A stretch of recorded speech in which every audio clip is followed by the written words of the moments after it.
Tantor Audio, a division of Recorded Books, presents ADHD, What Every Parent Needs to Know, 3rd edition, by Mark L. Woolreich, M.D., FAAP, and Joseph F. Hagan, M.D., FAAP. Narrated by Bellido. Please note, many kinds of healthcare professionals provide primary care for children and manage their attention deficit hyperactivity disorder. These include pediatricians, pediatric nurse practitioners, and pediatric physician assistants, as well as family medicine physicians, family nurse practitioners, physician assistants, and others. To be inclusive and specific, we will refer to your child's health professional as a pediatric clinician. Likewise, both women and men are pediatric clinicians, so expect alternating pronouns for us as well. The information contained in the book is intended to complement, not substitute for, the advice of your child's pediatric clinician. Before starting any medical treatment or medical program, you should consult with your child's pediatric clinician, who can discuss your child's individual needs and counsel you about symptoms and treatment. If you have any questions about how the information in this book applies to your child, speak to your child's pediatric clinician. A note on gender. A good deal of discussion went into the use of pronouns he and she in this book, particularly when describing different subtypes of attention deficit hyperactivity disorder, ADHD, or different problems faced by children with ADHD. Although boys and girls can have any subtype of ADHD or any of the related problems, the ratio of boys to girls diagnosed with ADHD is about 3-to-1. And the combined type of ADHD, with all three key elements, impulsivity, hyperactivity, and inattention, is diagnosed about 2.5 times more frequently than the predominantly inattentive type. However, if all the children in a school system were evaluated, it is likely that the inattentive type would be found to be about 1.5 times more common than the combined type. The inattentive type is more likely to go undiagnosed, and girls are more likely to have that subtype than boys. With this as background, we have attempted to balance the use of he and she pronouns in this book in an interchangeable way. Introduction. You have probably picked up this copy of ADHD, What Every Parent Needs to Know, either because your child was recently diagnosed with attention deficit hyperactivity disorder, ADHD, or because you wish to learn more information about how you can best help your child with his ADHD. This book is the combined work of many healthcare and mental health professionals with expert levels of experience in caring for children like your child. All these colleagues are convinced that children, adolescents, and adults with ADHD, as well as the families that support them, will have the most success in school and in life if they understand what ADHD is, how it is properly treated, what to expect, and how families, teachers, and pediatric clinicians can work together for the lifelong management of ADHD. Almost all children have times when their attention or behavior veers out of control. For some children, these types of behaviors are more than just an occasional problem. Children with ADHD have behavior problems that are so frequent and significant that they interfere with their ability to function adequately on a daily basis. Attention deficit hyperactivity disorder is the most commonly diagnosed developmental behavioral condition in children. Approximately 6% to 9% of school-aged children are affected. It is a chronic condition whose symptoms continue in 60% to 80% of adolescents and even into adulthood. It can have effects on children's learning, ability to regulate behavior, social skills, and self-esteem. If you are just starting out and learning about a new diagnosis of ADHD, or if you have just experienced a bump in the road or a setback in your child's treatment, turn your attention to the not-so-distant future. Someday, before very long, your children will graduate high school and go off to college or enter the workforce. In ADHD, What Every Parent Needs to Know, you will learn about how to build your child's ADHD support and management team so that he can enjoy his success. You will learn what ADHD is and what it is not. You will be better prepared to make treatment decisions.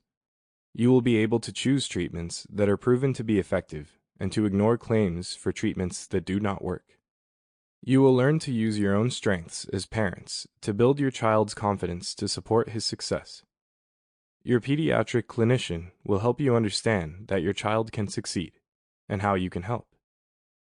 Today's print and online media bombard parents with a mind-clogging glut of advice. Media reports claim that ADHD is both overdiagnosed and underdiagnosed.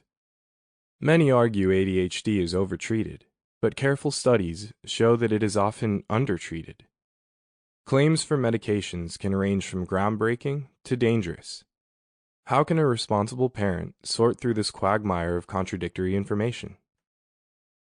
In this book, you will learn when to suspect ADHD and how it must be carefully diagnosed.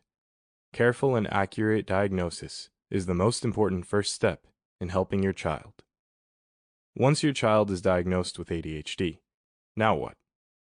How can you and your child's pediatric clinician, teachers, and others help your child address his problems and begin to experience success?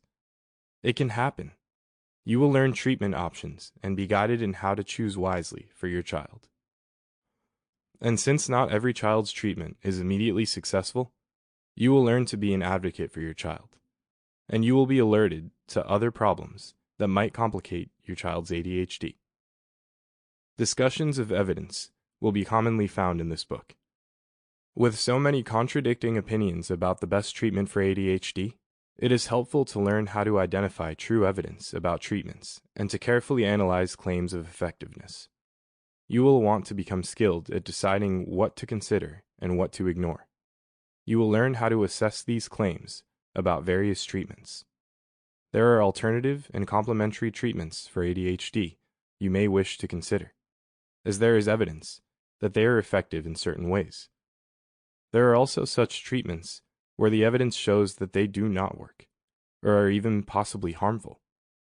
What will the future bring for your child's teen years and beyond? Your success in helping your child with ADHD will grow from your understanding of this condition. You will find that some things come easy for your child, and other things are hard. You will learn to help your child manage his ADHD by finding his strengths and helping him apply these strengths to build his confidence. He will soon manage his studies and develop strong lifelong skills that will serve him in this effort, and he will do so with your help and guidance. Chapter 1. What is ADHD?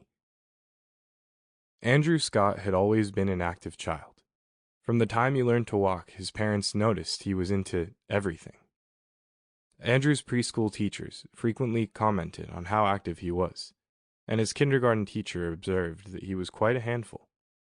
First grade passed without any major problems, though his level of activity seemed to overwhelm some of the other children during playtime. In third grade, however, Andrew began to fall behind in math and reading. His teacher said he was too restless. During class, he bothered the children around him. He seemed unable to focus on a learning activity for longer than a few minutes. On the playground, he was over-physical with his peers, invading their space and then overreacting when they pushed him away. Around the middle of the year, Andrew's teacher met with his parents. His teacher told them that Andrew's problems paying attention, his high activity level, and troubles with schoolwork may indicate the presence of attention deficit hyperactivity disorder, ADHD. She explained that ADHD often goes undetected until children enter school and academics, and social relationships begin to be affected. Despite the teacher's positive attitude, Andrew's parents were stunned by her recommendation that their son be evaluated for the causes of this behavior. They had always been challenged by their active child, but they had never considered his behavior out of the ordinary for a healthy young boy. As Andrew's father often pointed out, Andrew was just like me when I was in school, eager, excited, and always on the go. While both parents agreed that Andrew could use some extra help with his social skills and reading, they did not see how these behaviors could be thought of as a medical condition. "I think his teacher just can't handle him in class," Andrew's mother told her husband later when they were back at home. She has a discipline problem, and she calls it ADHD. I think it's the school that should be evaluated. The Keller family was experiencing similar confusion. Their 12-year-old daughter, Emma, was also having problems. However, she was on the quiet and somewhat anxious side. Since early childhood, she had been a dreamer, whose thoughts tended to drift easily. She often forgot things she had recently learned, or been told, and spent much of her time alone. In recent years, her randomness and lack of organization had begun to seriously affect her school performance, social life, and family relationships. She was having trouble completing tasks, and was messy and careless about her schoolwork. Her parents noted that she was often forgetful or spacey. At times it seemed as if her mind was elsewhere, and that she was not listening. Still, Emma's parents felt that her behavior was typical of many girls her age, and was nothing that a little maturation and help with organization could not cure. Was it really necessary, they asked Emma's pediatrician, to consider this a medical issue or to start an evaluation? As different as Andrew's and Emma's situation seemed to be, both are typical for children with ADHD.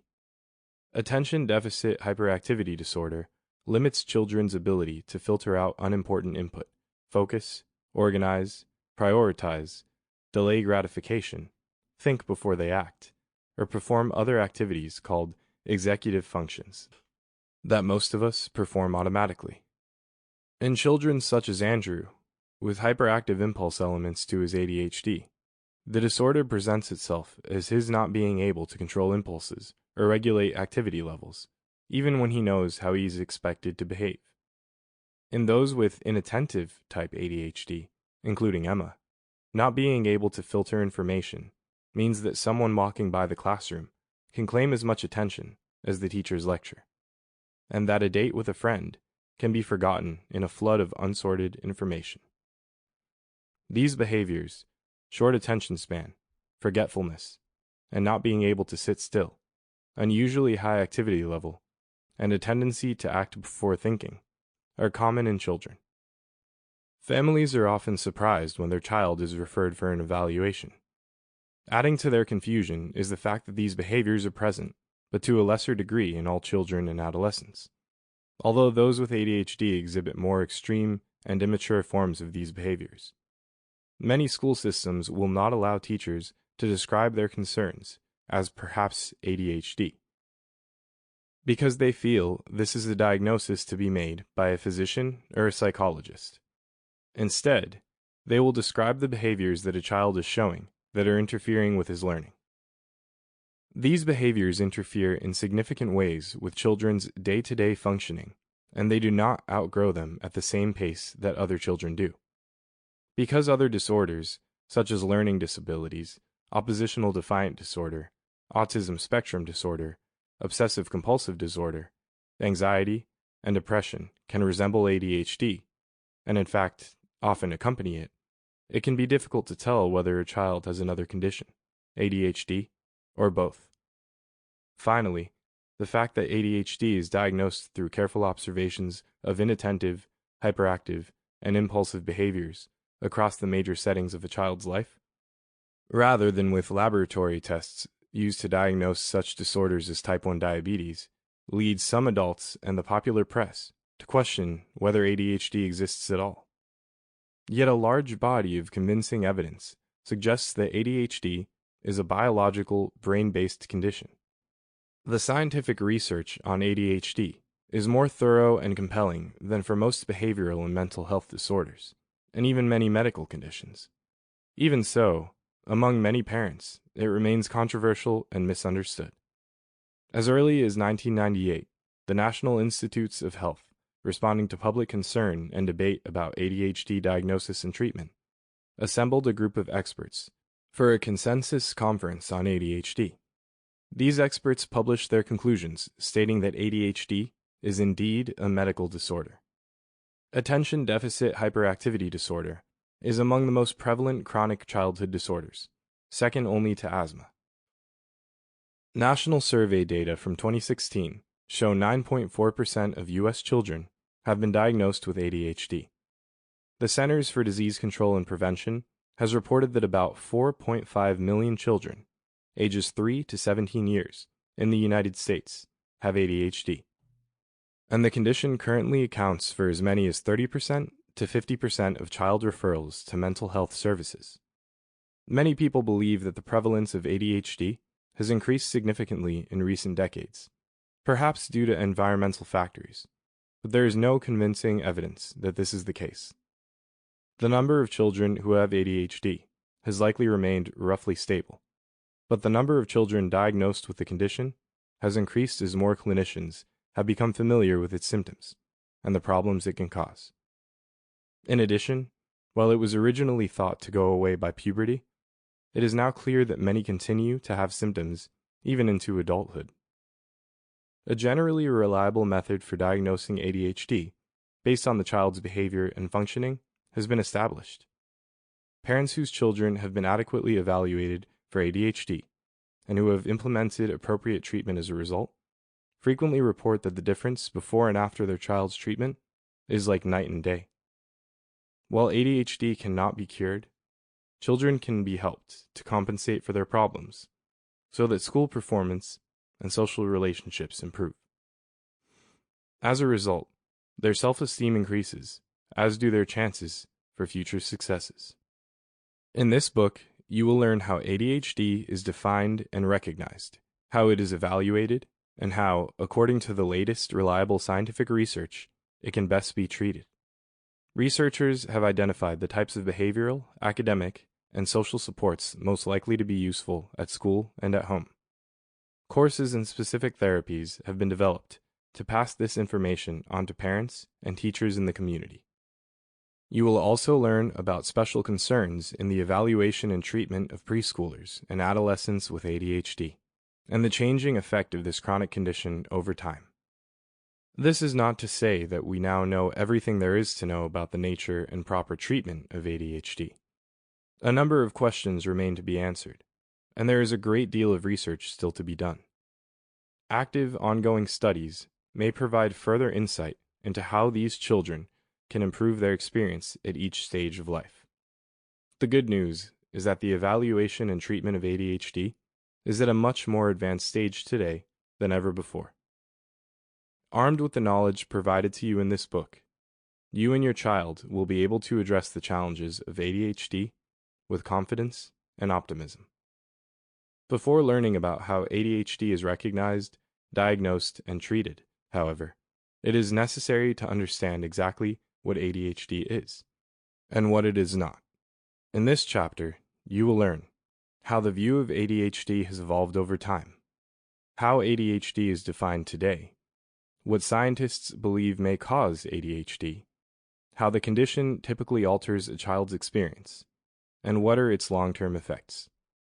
Through it all, always keep in mind that you have a child with ADHD, rather than an ADHD child. He is a child first and foremost, and the problems associated with ADHD can be worked on. Never lose sight of the whole picture. Myths and misconceptions about ADHD. Much misinformation is circulated about attention deficit hyperactivity disorder, ADHD, and its causes, diagnosis, and treatment over a number of decades. Following are untrue assumptions about the disorder, along with explanations aimed at clarifying the issues. 1. My preschooler is too young to have ADHD. Many parents believe that ADHD is a problem of school-aged children, but in fact, the symptoms of ADHD and the diagnosis of the condition can occur as early as the preschool years. At times, even doctors have difficulty differentiating typical behavior from behaviors that suggest a preschooler has ADHD. Although a young child may typically have characteristics like impulsivity or hyperactivity, these can be symptoms of ADHD as well. A pediatrician will evaluate the intensity of these behaviors in a preschooler to help in making the diagnosis. Attention deficit hyperactivity disorder is diagnosed when these problems get to the point where they are significantly and consistently interfering with a preschooler's life, development, self-esteem, and general functioning. 2. He's just lazy and unmotivated. This assumption is a common response to the behavior exhibited by a child who is struggling with ADHD. A child who finds it nearly impossible to stay focused in class, or to complete a lengthy task such as writing a long essay, may try to save face by acting as though he does not want to do it, or is too lazy to finish. This behavior may look like laziness or lack of motivation, but it stems from real difficulty in functioning. All children want to succeed and get praised for their good work. If such tasks were easy for children with ADHD to accomplish and provided rewarding feedback, those children would seem just as motivated as anyone else. 3. He's a handful, or she's a daydreamer, but that's normal. They just don't let kids be kids these days. It is true that all children are impulsive, active, and inattentive at times, sometimes to the extreme. A child with ADHD, however, is more than just a handful for his parents and teachers, or a daydreamer who tends to lose herself in thought. The child's hyperactivity and/or inattentiveness constitutes a real day-to-day functional disability. That is, it seriously and consistently impedes the ability to succeed at school, fit into family routines, follow household rules, maintain friendships, interact positively with family members, avoid injury, or otherwise manage in his or her environment. As you will learn in Chapter 2, this clear functional disability is what pediatricians look for when diagnosing ADHD and recommending treatment. 4. Treatment for ADHD will cure it. The goal is to get off medication as soon as possible. Attention deficit hyperactivity disorder is a chronic condition that often does not entirely go away, but instead changes form over time. Many older adolescents and adults are able to organize their lives and use techniques that allow them to adequately compensate for their weaknesses, so they are able to forego medical treatment, but many continue various forms of treatment and receive support throughout their lifespans. Depending on the circumstances and demands as a person matures, this may or may not include continuing with medication or other treatments for ADHD at different times, even through adult life. The true goal is to function well at each stage of childhood and adolescence, and as an adult, rather than to stop any or all treatments as soon as possible. 5. He focuses on his video games for hours. He can't have ADHD. For the most part, ADHD poses problems with tasks that require focused attention over long periods. Not so much for activities that are highly engaging or stimulating like media and video games. School can be especially challenging for a person with ADHD because the typical classroom lecture can be relatively unstimulating in terms of visuals, sound, and physical activity. Assignments can be long and require sustained, organized thought and effort, and the daily routine can be less structured and predictable than a child with ADHD might require. Most children with ADHD are diagnosed during their school years precisely because the academic, social, and behavioral demands during these years are so difficult for them. The difficulties that such children experience may make it seem that school is the problem, and certainly that possibility should be considered, but it is more likely to be a result of the child's struggle to manage in this environment. Other situations that can be problematic for children with ADHD include social interactions with their constant, subtle exchange of emotion and social information, sports that require a high degree of focus or concentration, and extracurricular activities that require them to sit still, listen, or wait their turn for long periods. 6. ADHD is caused by poor parental discipline. Attention deficit hyperactivity disorder is not a result of poor discipline. Although behaviors that stem from ADHD can challenge otherwise effective parenting styles. Inconsistent limit setting and other ineffective parenting practices can, however, worsen its expression. In chapters 5 and 6, you will find a number of proven parenting techniques that can help children with ADHD manage their behavior. 7. The problem is with the school program. They are not strict enough with my child. Just like ADHD is not a result of poor discipline, it is also not caused by bad teachers or a lack of school rules. The best teachers can see when a child is struggling, and will partner with parents to seek solutions for success in school. 8. If, after a careful evaluation, a child doesn't receive the ADHD diagnosis, she doesn't need help. Attention deficit hyperactivity disorder is diagnosed on a continuum, which means that a child can exhibit a number of ADHD-type behaviors, yet not to the extent that she is diagnosed with ADHD. This does not mean she doesn't need help coping with her problems. The family of a child who does not meet the criteria for ADHD but has similar problems may be offered pediatric counseling, education about the range of typical developmental behaviors, home behavior management tools, school behavior management recommendations, social skills interventions, and help with managing homework involving organization and planning. 9. Children with ADHD outgrow this condition. Parents and many doctors once believed that as children with ADHD enter adolescence and then move into adulthood, their ADHD will no longer be an issue.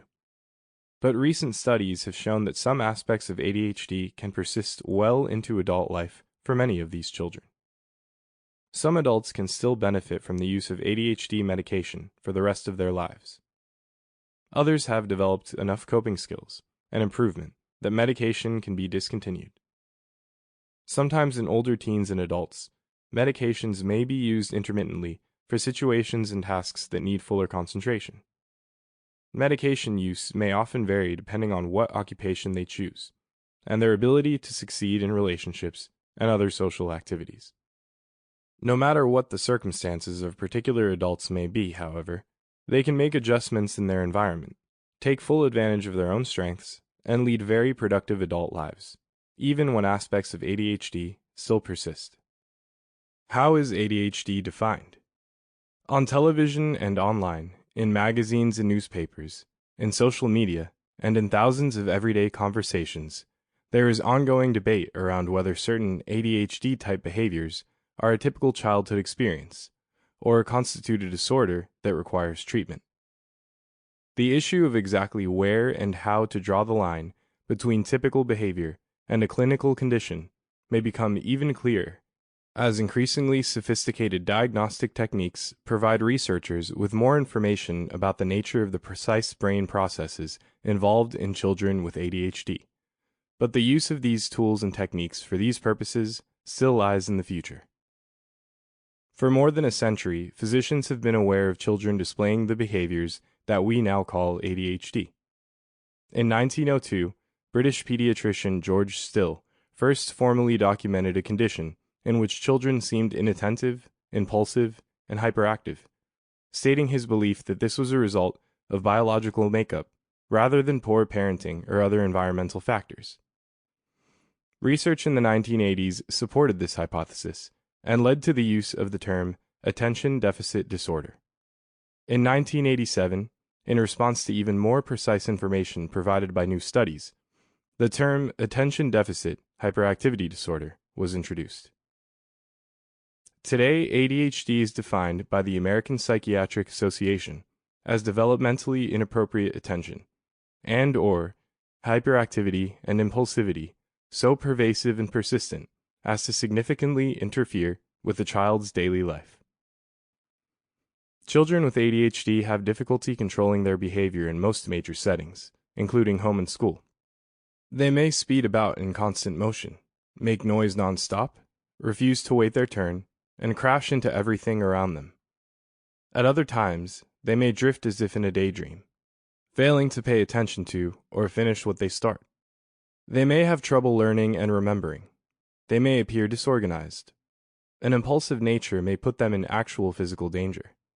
Because they have difficulty controlling this behavior, they may be labeled a bad kid or a space cadet. These problems begin to occur relatively early in life, before age 12 years, though they sometimes are not recognized until a child is older. However, if there are absolutely no indications of ADHD before age 12 years, an alternative explanation for a child's behaviors should be sought. Professionals have identified clear differences between the functioning of a child without ADHD and a child with the condition. The presence of ADHD may be suspected if the 1. Inattentive, impulsive, or hyperactive behavior is not age-appropriate. That is, if it is not typical of children of the same age who do not have ADHD. 2. Behavior leads to chronic problems in daily functioning, A mild tendency. Sample complete. Ready to continue?